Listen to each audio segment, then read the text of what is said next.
Baik, Assalamualaikum warahmatullahi wabarakatuh. Ya, Alhamdulillah.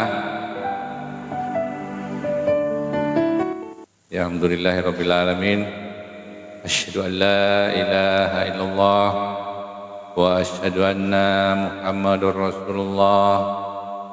Allahumma shalli ala sayyidina Muhammad wa ala ali sayyidina Muhammad. Ya, baik sahabat-sahabat semuanya ya, yang sudah hadir, apa kabar? Mudah-mudahan semuanya dalam keadaan sehat ya. Sehat ya, yang saat ini sedang terlilit hutang piutang, mudah-mudahan nggak pakai lama hutangnya segera lunas ya. Yang saat ini mungkin punya cita-cita pengen hadir ke tanah suci, saya doakan mudah-mudahan dengan izin Allah, dengan ridha Allah, bisa segera dapat hadir ke tanah suci, sehingga suatu ketika kalau Allah panggil kita ke rahmatullah, kita kembali dalam kondisi Islam yang sempurna. Ya, amin ya rabbal alamin. Bagi teman-teman yang belum mempunyai jodoh, saya doakan semoga cepat mendapatkan jodoh. Bagi yang rezekinya masih terhambat, saya doakan juga semoga rezekinya lancar ya. Amin ya rabbal alamin. Bagi yang sedang menderita sakit, saya doakan segera sembuh. Mudah-mudahan Allah memberikan kita kesehatan, keselamatan dan kebahagiaan di dunia dan akhirat. Amin amin ya rabbal alamin. Bapak Ibu, terima kasih kembali ya. Jumpa lagi dalam kajian Solusi Jalur Langit. Teman-teman, Bapak Ibu yang saya kasihi, kalau kemarin kita sama-sama sudah bahas tentang sumbatan rezeki ya. Kemarin kita sudah membahas tentang takaran rezeki. Ya, kenapa sih kita sudah kerja keras, banting tulang, tapi yang terjadi utang malah menumpuk? Kita sudah kerja keras, meninggalkan keluarga, merantau, bahkan ada yang sampai ke luar negeri. Ya, ujungnya juga mohon maaf ya masih terlilit utang. Jadi teman-teman, kenapa ini menjadi pertanyaan besar bagi kita semua, sama saya juga ya. Ternyata teman-teman, ada salah satu penyebabnya adalah karena ada yang namanya sumbatan rezeki ya. Sumbatan rezeki apa itu? Ya, apa itu? Kita masih ya sering berprasangka buruk. Jadi kita sering berprasangka buruk, mungkin masih ada dosa kita kepada Allah, kepada orang tua kita, kepada pasangan kita, atau ya kepada siapa saja. Kemudian kenapa kok kita selalu gagal ya? Selalu gagal dalam bisnis, karir dan sebagainya. Itu ternyata salah satu penyebabnya adalah karena takaran kita kecil. Ya. Selama takaran kita kecil, maka rezeki kita itu selalu akan tumpah.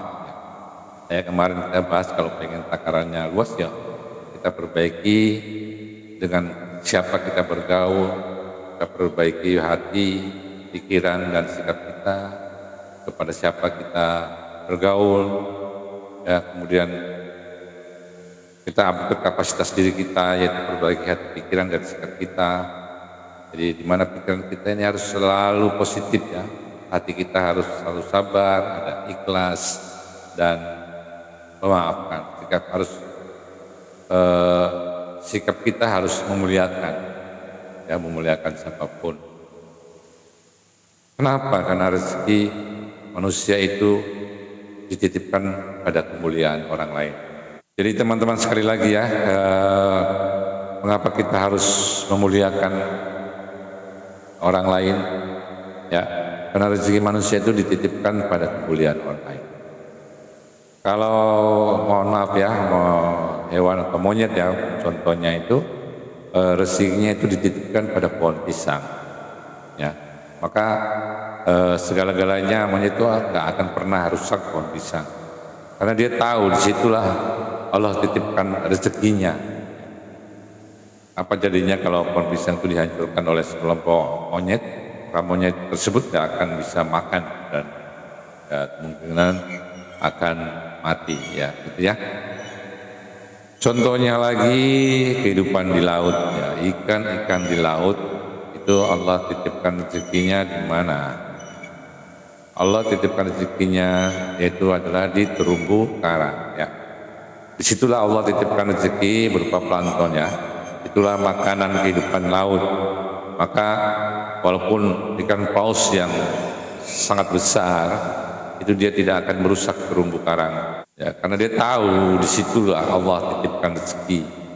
Jadi coba bayangkan ya, kalau ikan paus menghancurkan terumbu karang, maka planktonnya itu akan hilang, maka kehidupan laut akan punah. Anehnya, ya anehnya ini, kita sebagai manusia yang katanya makhluk paling sempurna, itu ternyata Allah titipkan rezeki kita itu kepada di kebahagiaan orang lain, ya, di kemuliaan orang lain. Makanya kalau kita ingin hidup kita bahagia, sukses, sehat, kaya, berkah, maka muliakanlah orang lain. Makanya kalau kita ingin hidupnya juga bahagia, sukses, kaya, berkah, kita muliakan orang lain, ya. Saya ulangi lagi, muliakanlah orang lain, bahagiakanlah orang lain, bukan malah iri, dengki, dongkol, atau dendam pada orang lain. Karena sesungguhnya ketika kita iri, dengki, dongkol, dan dendam itu sama halnya kita merusak terumbu karang kita sendiri. Makanya banyak di antara kita yang sekolahnya tinggi, ya, kerjanya keras, tapi kenapa rezekinya ya masih jauh, utang numpuk, karena kita merusak terumbu karang kita sendiri, ya. Teman-teman, kalau kemarin kita sudah bahas tentang takaran rezeki, kemudian bagaimana kita harus memperbaiki hati, pikiran, dan sikap kita. Kemudian kita sudah praktekkan ya bagaimana kita melakukan terapi, ya katakanlah jenis terapi syukur, terapi memaafkan dan ikhlas, anggap sebagai suatu amalan-amalan ya untuk kita bersihkan hati kita. Tapi ya sehebat apapun itu ilmu atau amalan-amalan itu ketika tidak dipraktekkan maka akan menjadi sia-sia.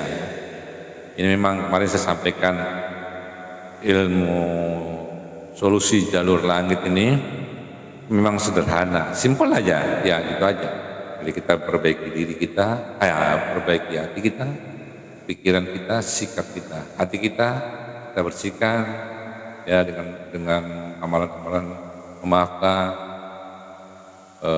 syukur dan ikhlas. Kemudian pikiran kita berubah, kita menjadikan pikiran yang positif, ya, positive thinking.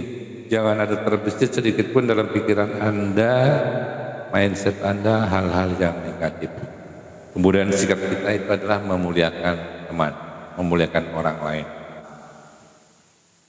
Jadi memang ilmu ini sebenarnya simple aja ya.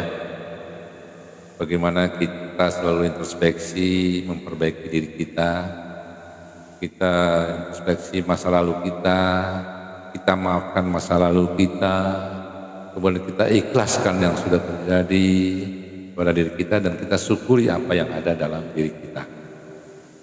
Jadi maka banyak yang mengatakan, ada banyak teman-teman yang mengatakan, malah ilmunya kok cuma kayak gitu doang ya Pak ya.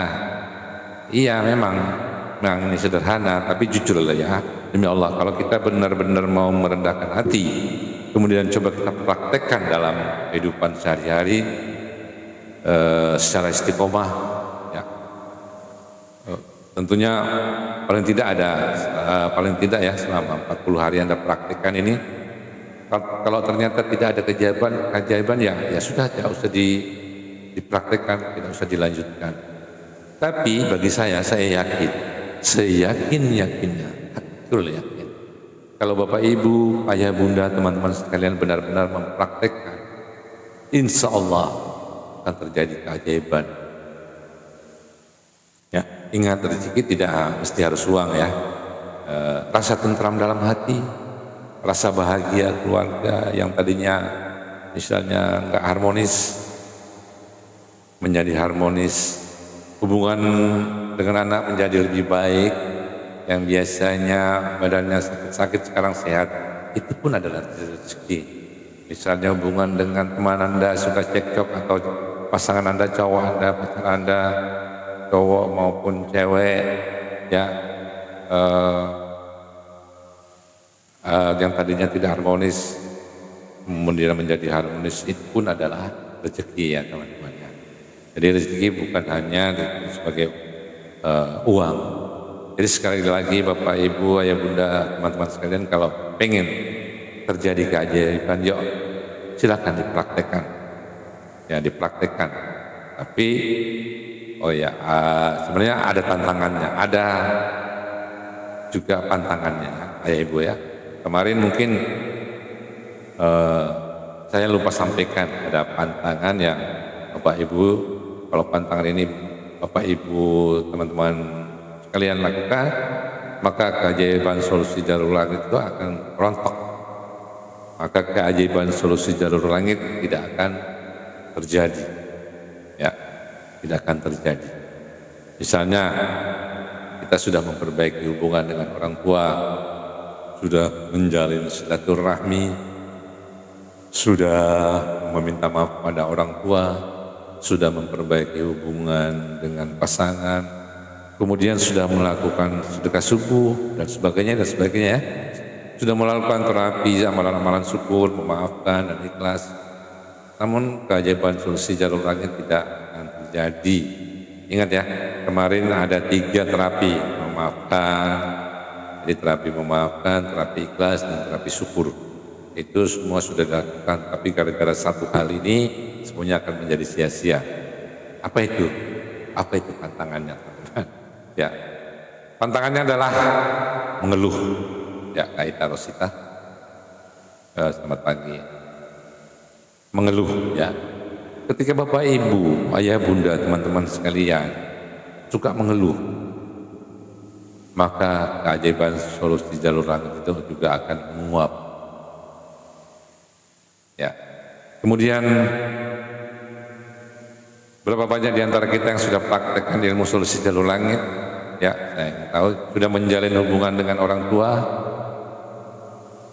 Ingat ya Bapak Ibu, Allah sudah sampaikan dalam firman-Nya, barang siapa mengeluh maka azab pedih.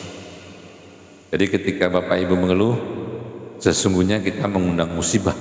Ya, kita mengundang azab kita sendiri.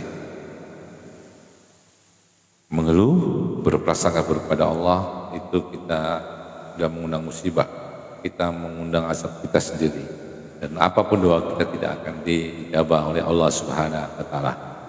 Makanya Bapak Ibu, saran saya kalau hasilnya belum maksimal, jangan menyerah. Ya, tolong ya, jangan mengalah. Apapun yang terjadi tetap ridho. Apapun yang terjadi selalu berbaik sangka kepada Allah. Ya. Ya teman-teman, ada cerita tentang teman saya ya, begini. Dulu itu orangnya sukses. Ya saya katakan kaya lah, cukup kaya. Punya rumah, punya mobil, ya punya segala-galanya ya. Beliau suatu ketika bertemu dengan saya dan bercerita, karena satu hal beliau mengalami yang namanya kebangkrutan, sehingga beliau harus menjual rumahnya, mobilnya, asetnya terjual, dan keluarganya hancur. Ya. Istri minta cerai, anak-anaknya juga ikut istrinya. Ya, jadi beliau hidup sebatas batang kara, punya utang dan dikejar-kejar sama yang menagih. Ya, beliau bertemu saya, mungkin dikiranya mungkin bayangannya dengan belajar ilmu solusi jalur langit itu akan dikasih amalan atau dikasih kodam ya, atau apa tiba-tiba yang bisa dapat uang banyak, dan itu nggak mungkin ya, nggak mungkin teman-teman ya. Jadi Bapak Ibu, singkat cerita, beliau stres, beliau bingung, beliau putus asa, harus bagaimana lagi. Jadi saya sampaikan kepada beliau, Bapak, jujur Bapak ya, Bapak mau berubah ya? Maulah. Kalau memang Bapak mau berubah, saya tanya, kapan terakhir Bapak komunikasi dengan orang tua? Beliau menjawab, oh saya sudah lama ya, sudah lama sekali nggak ketemu orang tua saya. Kenapa? Saya malu menceritakan masalah saya dengan orang tua saya. Saya malu. Saya nggak nurut kata-kata orang tua. Kalau saya hubungi orang tua saya, pasti orang tua saya juga nggak akan nerima saya. Atau mungkin saja mereka akan marah-marah pada saya. Saya katakan, Bapak, udah coba belum? Belum katanya. Kalau boleh saya sarankan, kalau mau Bapak lakukan boleh ya, enggak juga boleh, enggak juga enggak apa-apa. Tapi coba lakukan ini saja ya, Bapak hubungi orang tua, kemudian mintalah maaf, minta doanya, itu saja. Yang lainnya nanti saja. Ya. Kalau Bapak bisa lakukan itu, mudah-mudahan terjadi keajaiban. Ya, itu saran saya. Bapak Ibu, singkat cerita, saya berpikir mungkin Bapak ini nggak akan melakukan apa-apa yang saya sarankan ya, karena melihat dari ceritanya dia itu udah putus asa ya, udah underestimate, jadi kayaknya sudah nggak yakin lah sama saya gitu. Tapi ternyata pandangan saya salah ya. Beberapa hari kemudian beliau bertemu saya dan mengucapkan, Pak, terima kasih. Terima kasih kenapa Pak? Saya masih belum paham. Saran Bapak waktu itu, saya coba beranikan diri untuk menelepon orang tua saya. Walaupun sebenarnya saya ketakutan, tapi saya paksakan aja. Ketika ada saya telepon, ya kebetulan yang mengangkat ibu saya. Mendengar suara ibu saya menangis. Saya nanya, Ibu, gimana kabarnya? Hei kamu, woi di sana kamu, gimana kabarnya? Kamu sehat kan? Kata ibu. Kata ibu saya kayak gitu. Kalau ada waktu pulanglah ya nak, nanti ibu masakin sayur asap kesukaanmu. Aku hanya bisa menangis, gak bisa bilang apa-apa. Cuma bilang, Ibu, aku mau pulang. Telepon ditutup.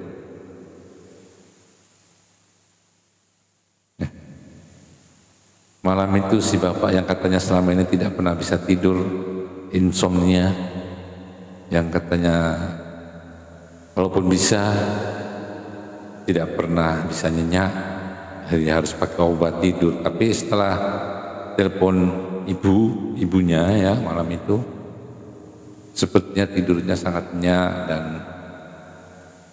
katanya merasa tentram, damai. Yang selama ini dia tidak pernah ingat. Ya. Terima kasih ya, baru saya janji saya mau pulang.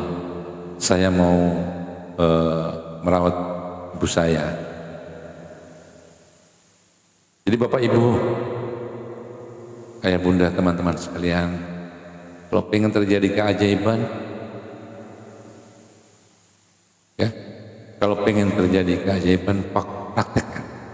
Dan ingat, jangan pernah mengeluh. Karena suka mengeluh,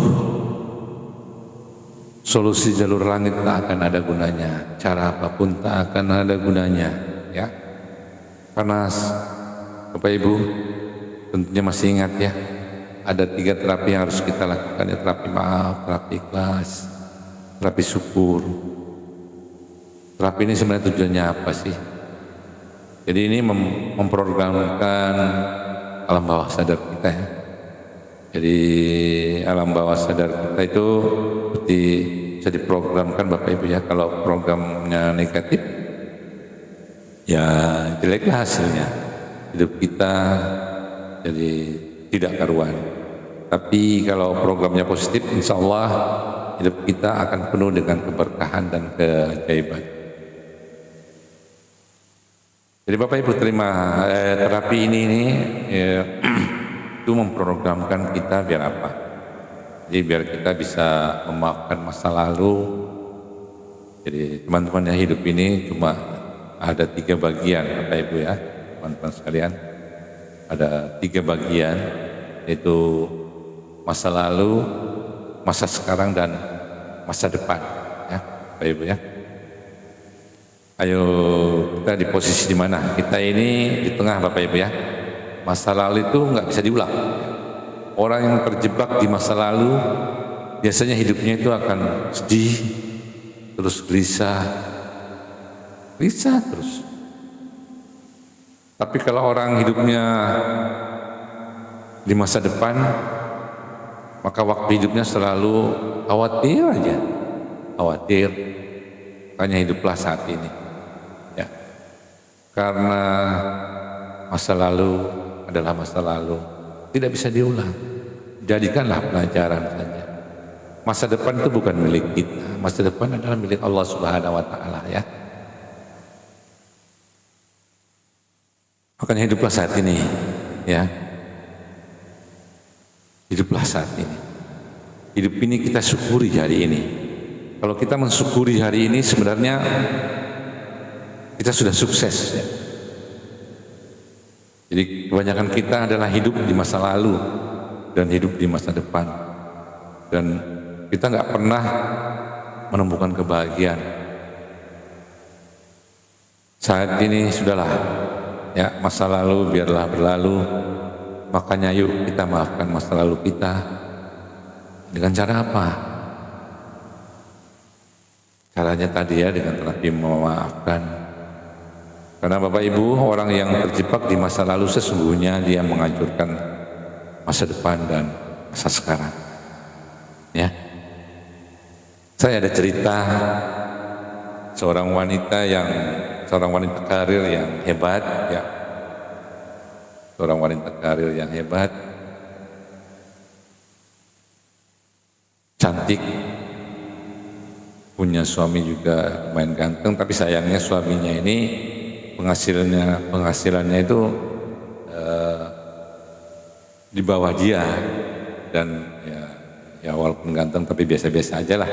Jadi apa yang ceweknya tadi ini ya, pinter, sukses, cantik, namun cowoknya atau suaminya itu biasa saja.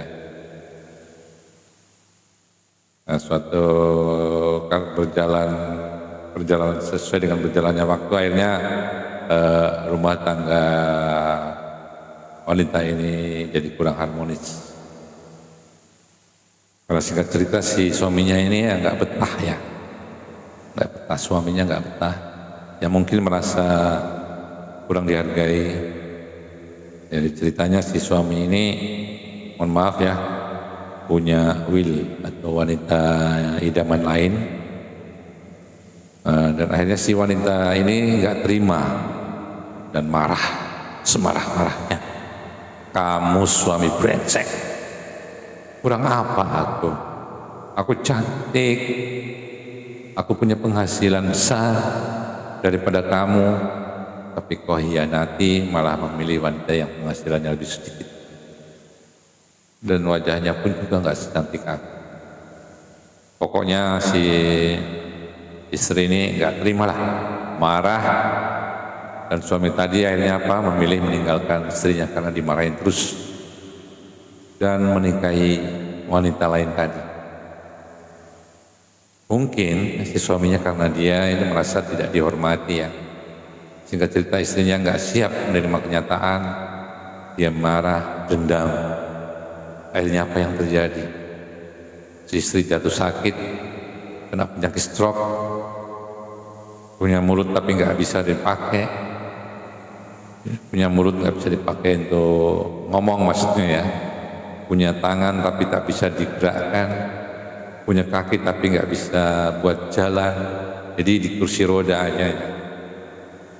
Mas kalau otomatis ya kalau penyakit stroke ya itu butuh biaya yang mahal ya. Uangnya yang selama ini dikumpulkan pelan-pelan habis untuk mengobati si wanita tadi. Tapi nggak kunjung sembuh.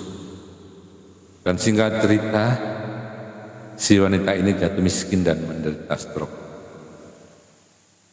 Kemudian atas saran beberapa temannya, datanglah dia kepada seseorang yang ahli ya, dia mengatakan, "Pak, saya pengen berobat untuk penyakit saya pengen sembuh." Ditanyalah sama orang tersebut, "Ibu, Pak, mohon maaf ya, apakah ibu punya dendam di masa lalu?" Si wanita tadi menangis. Kemudian saran dari ahli tadi, sederhana ibu, serius ya, sederhana. Maafkan suami ibu. Cuma itu, maafkan suami ibu. Apa yang terjadi? Si wanita tadi nggak bisa memaafkan suaminya. Kalau untuk memaafkan, saya tidak akan pernah, sampai mati pun tak akan pernah memaafkan suami saya. Sampai kapanpun, katanya.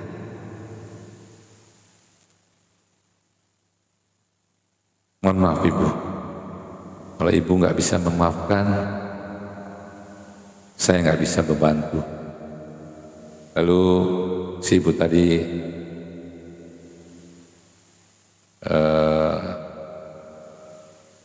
pulang ya. Singkat cerita, Bapak Ibu, sakit wanita tadi makin parah, ini makin kurus, sampai mulutnya itu keluar air liurnya, dan wajahnya yang dulunya cantik hilang sama sekali. Kelihatan tua, baunya pun juga maaf ya, bau orang sakit.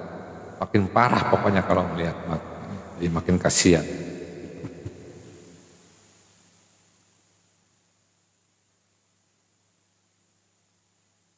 Si ibu tadinya singkat cerita ya, akhirnya kembali lagi berobat ke orang tadi, datang kembali.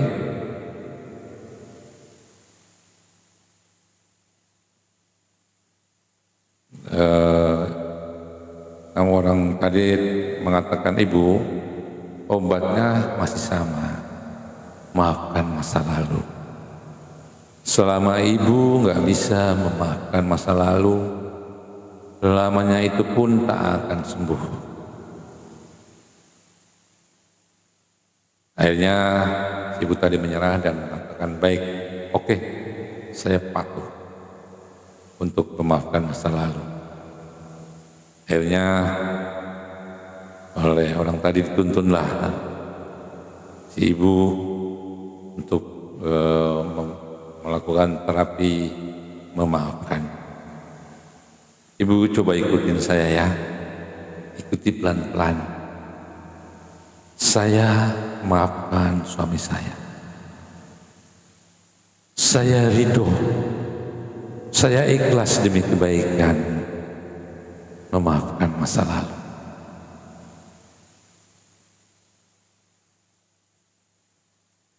Akhirnya Bapak Ibu, selang beberapa waktu kemudian akhirnya si wanita tadi sempat sembuh normal dan bisa beraktivitas kembali.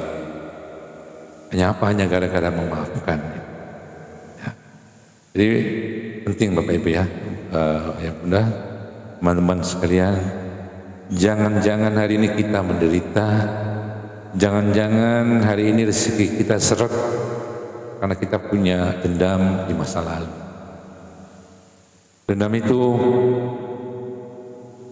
apabila kita tidak netralkan selama masa lalu itu, kita nggak maafkan ya, jangan harapkan kita bisa menemukan kebahagiaan.